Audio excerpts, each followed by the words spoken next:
नमस्कार, मैं कमलेश कबीर आपका एक बार फिर स्वागत करता हूं इस नए एपिसोड में। आज के इस एपिसोड में हम एक बार फिर बात करेंगे सैफ्रॉन टेररिज्म, एक ऐसी थ्योरी जिसका दूर दूर तक वास्तविकता से कोई लेना देना नहीं। तो फिर सवाल खड़ा ये होता है कि आखिर इस तरह की कोशिश जो है वो क्यों की जाती है। आखिर क्यों कोई पार्टी जो है, कुछ पार्टियां हम कह सकते हैं, जो हिंदुओं को आतंकवादी घोषित करने में लगी हुई है। अब उसमें कांग्रेस पार्टी, उसको हम मान सकते हैं क्योंकि वो सबसे आगे खड़ी दिखाई देती है, और कांग्रेस पार्टी की सहयोगी पार्टियां, उनकी भी विचारधारा जो है वो एक ही जैसी रही है। अब उसमें अभी कुछ ही दिनों पहले मालेगांव ब्लास्ट के जो आरोपी थे, उन सबको कोर्ट ने बरी कर दिया। 15 साल से ज्यादा जो है वो केस चला। तो 2006 से लेकर 2008 तक एक इस तरीके का भरपूर प्रयास किया गया कि किसी भी तरीके से सनातन को टारगेट किया जाए। अब सनातन को जब टारगेट किया जाता है तो विश्व हिंदू परिषद और आरएसएस ये मुख्यतः इनके निशाने पर होते हैं।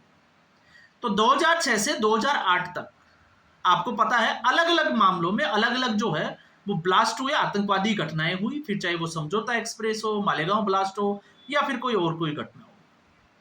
और उस वक्त टारगेट कौन, जिसमें अब प्रज्ञा सिंह ठाकुर की हम बात कर सकते हैं, असीमानंद और ईश्वर नंदन, ये लोग जो इससे जुड़े हुए हो, जो भगवा पहनते हो, उनको टारगेट किया गया। अब सवाल ये खड़ा होता है कि आखिर जब इन लोगों को फंसाया गया, और खबरें तो जो है वो यहां तक आती है कि इनको मजबूर किया गया, प्लानिंग जो थी वो योगी आदित्यनाथ, मोहन भागवत जैसे लोगों को अरेस्ट करने की, तो आप मान सकते हो कि मामला जो है वो कितना गंभीर होगा। इसका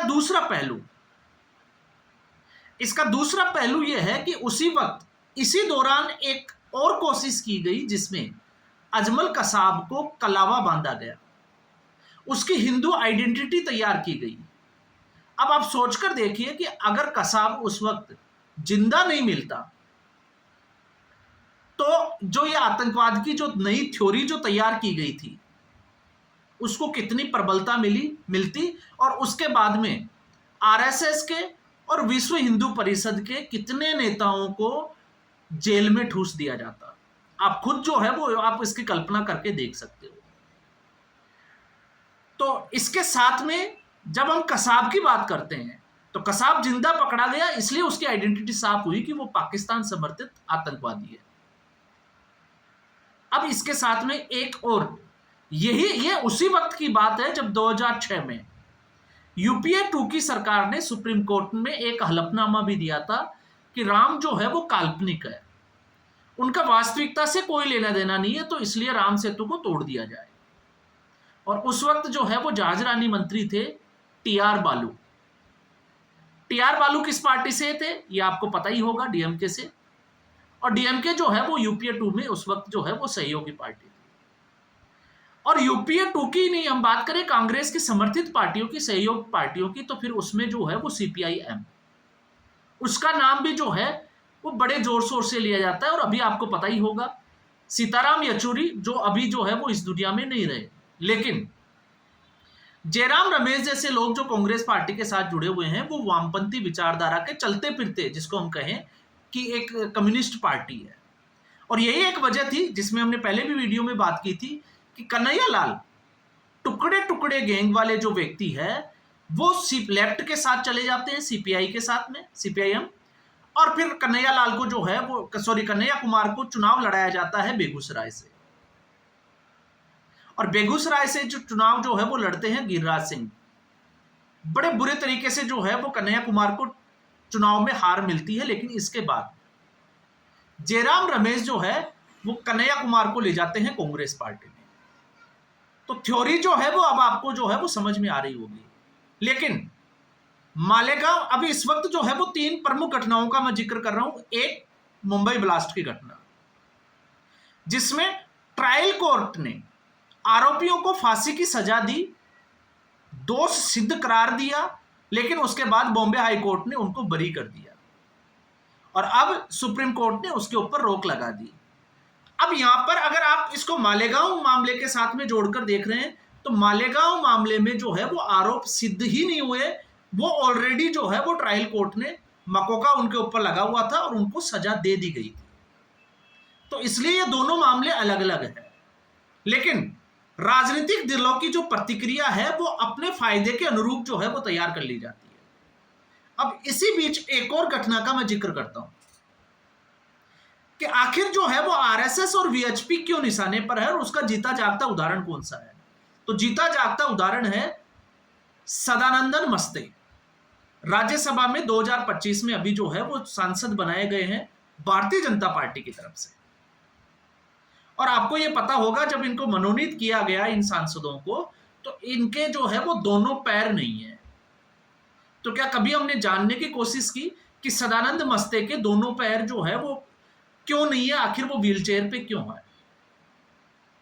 तो उसके पीछे की कहानी जो है वो आज की आपको इस घटना से मिलेगी। ये घटना है केरल की और केरल में आपको पता है कांग्रेस पार्टी और सीपीआईएम लेफ्ट पार्टियां जो है वो साथ में है। अब ऐसे में केरल के कन्नूर के थालेश्वरी कोर्ट में आज जो है वो एक सम्मान समारोह आयोजित किया जाता है। और किसके लिए किया जाता है? विदाई के लिए। अब ये विदाई क्या है? तो विदाई ये है कि 1994 में सनानंद मस्ते के ऊपर जो है वो हमला किया जाता है। और हमला क्यों किया जाता है? क्योंकि उस वक्त आरएसएस वर्सेस सीपीआईएम जो है वो तनाव चरम पर था और उसका जो है वो निशाना बने सदानंद मस्ते। तो सदानंद मस्ते को जो है वो बुरी तरीके से पीट कर घायल कर दिया सीपीआईएम के कार्यकर्ताओं ने। और यह मामला जो है वो कोर्ट में चला गया। कोर्ट ने सभी 8 आरोपियों को जो है वो ट्रायल कोर्ट में दोष सिद्ध करार दे दिया, लेकिन ये लोग जमानत पर बाहर आ गए और मामला पहुंचा सुप्रीम कोर्ट में। तो आज सुप्रीम कोर्ट ने इनकी जो याचिका थी उसको रद्द कर दिया। तो ऐसी स्थिति में इन लोगों को एक आदेश दिया गया कि इनको जो है वो आत्मसमर्पण के लिए कुछ समय दिया गया। तो आज उसकी जो है वो मियाद पूरी होने वाली थी। तो ये 8 आरोपी जो सीपीआईएम के थे ये कोर्ट परिसर में जाते हैं आत्मसमर्पण करने के लिए। और जब आत्मसमर्पण करने के लिए जाते हैं तो सीपीआईएम के नेता, अब जब मैं नेता की बात करता हूं तो सीपीआईएम की अभी की जो विधायक है के शर्मा, जो पहले स्वास्थ्य मंत्री भी रह चुकी है, वो खुद तक जो है वो उस सम्मान समारोह में मौजूद रहती है और वहां पर नारे लगाए जाते हैं। तो आप देखिए ऐसे लोगों के लिए तो कल को जो पश्चिमी बंगाल में शेख था, जो ममता बनर्जी के इशारे के ऊपर, आपको पता ही होगा संदेश खाली की पूरी घटना जो आपके जहन में आ जाती है। तो क्या इस देश में कुछ ऐसी पार्टियां होगी या ऐसे लोगों की स्वीकार्यता होगी जिनको इस तरीके के जो कृत्य है उनके लिए सम्मानित किया जाता है? तो फिर आप सोच सकते हैं कि आखिर इनकी सोच जो है वो किस तरीके की है। और जब सीपीआईएम की हम बात करते हैं तो ये तो वैसे भी चाइना से जो है वो सब लोग प्रेरित है। और ये आंदोलन की जब बात की जाती है तो सशस्त्र आंदोलन में विश्वास करते हैं। तो ये हमारे देश के राजनीतिक दलों की हकीकत है। तो जब हम ये कहते हैं कि ये जो है वो कुछ घटनाएं होती है, ये कुछ घटनाएं नहीं होती है, ये कुछ ऐसी घटनाएं होती है जो प्लान्ड होती है। इनकी प्लानिंग की जाती है कि किस तरीके से तुष्टीकरण की राजनीति के लिए या इस देश को तोड़ने के लिए। और निशाने पर है आरएसएस और वीएचपी।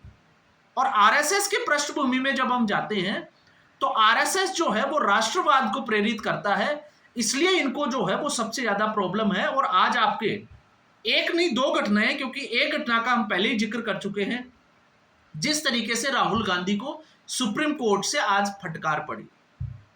अगर आप सुप्रीम कोर्ट की टिप्पणी को गौर करेंगे तो सुप्रीम कोर्ट ने सीधे तौर से कह दिया कि एक सच्चा जो राष्ट्रभक्त या देशभक्त जो है वो इस तरीके के बयान देने से परहेज करेगा, इस तरीके के बयान नहीं देगा। लेकिन फिर भी जो है वो इस तरीके के बयान दिए जाते हैं। तो एक तरफ सदानंद मस्ते, आप उनको जो है वो देख सकते हैं, और दूसरी तरफ आप कांग्रेस पार्टी की विचारधारा की कांग्रेस पार्टी सीपीआईएम के साथ आकर किस राह पर चल पड़ी है, और एक आप सीपीआईएम का जो आपका इसके सामने जो है वो जीता जागता उदाहरण है, और ये आज का ही उदाहरण है। आप चाहें तो इसको सर्च कर सकते हैं, आपको फैक्ट जो है वो अपने आप मिल जाएंगे। तो अब आपको समझना है कि आखिर जो भगवा आतंकवाद और हिंदू आतंकवाद की जो थ्योरी है वो कहां से इंप्लांट की गई और क्यों इंप्लांट की गई, और उसके टारगेट क्यों थे। उसके टारगेट थे कि किसी भी तरीके से आरएसएस और वीएचपी का कोई अगर बड़ा लीडर, अगर कोई बड़ा स्वयंसेवक जो है वो पकड़ में आता है, जिस तरीके से नाम लिया गया, चाहे वो योगी आदित्यनाथ का नाम हो या फिर खुद मोहन भागवत का, तो उसके बाद में इस संस्था को पूरे देश भर से जो है वो बैन कर दिया जाए। और क्यों किया जाए? क्योंकि ये वो संस्थाएं हैं जिन्होंने इन पार्टियों की राजनीतिक जो जमीन थी, जमीन पर उतरकर उसको खत्म कर दिया, उसको हमेशा के लिए समाप्त कर दिया। सीपीआईएम की आज स्थिति अगर आप देखोगे तो केरल के अलावा कहां है आपको ढूंढने से भी नहीं मिलेगी। और कांग्रेस की जब हम बात करते हैं तो कांग्रेस कहां कौन सी स्थिति में आ गई, तो कांग्रेस जो है वो सिर्फ और सिर्फ 3 राज्यों में अपनी सरकार चला रही है इस मौजूदा स्थिति में। और हरियाणा जैसे राज्य में जहां कांग्रेस पार्टी जो है वो एक तरफ से सारे मीडिया चैनल्स वगैरह ये कहते थे कि वो जीत जाएगी, तो फिर आप याद करिए आरएसएस ने किस तरीके से हरियाणा में प्लानिंग की थी 1.5 महीने पहले, घर घर जाकर किस तरीके से लोगों को जागरूक किया था। तो ये है आरएसएस की पृष्ठभूमि। तो तकलीफ इनकी आरएसएस से खतरा क्या है? आरएसएस से खतरा जो है वो आतंकवाद ये वाला नहीं है। खतरा ये है कि जब तक आरएसएस काम कर रहा है तब तक कांग्रेस को उसकी खोई हुई जमीन हासिल नहीं होगी, और यही हाल जो है वो सीपीआईएम का है। तो आज के एपिसोड में बस इतना ही। उम्मीद करूंगा वीडियो एपिसोड आपको पसंद आया होगा। वीडियो को लाइक करें, शेयर करें, चैनल जरूर सब्सक्राइब करें। धन्यवाद।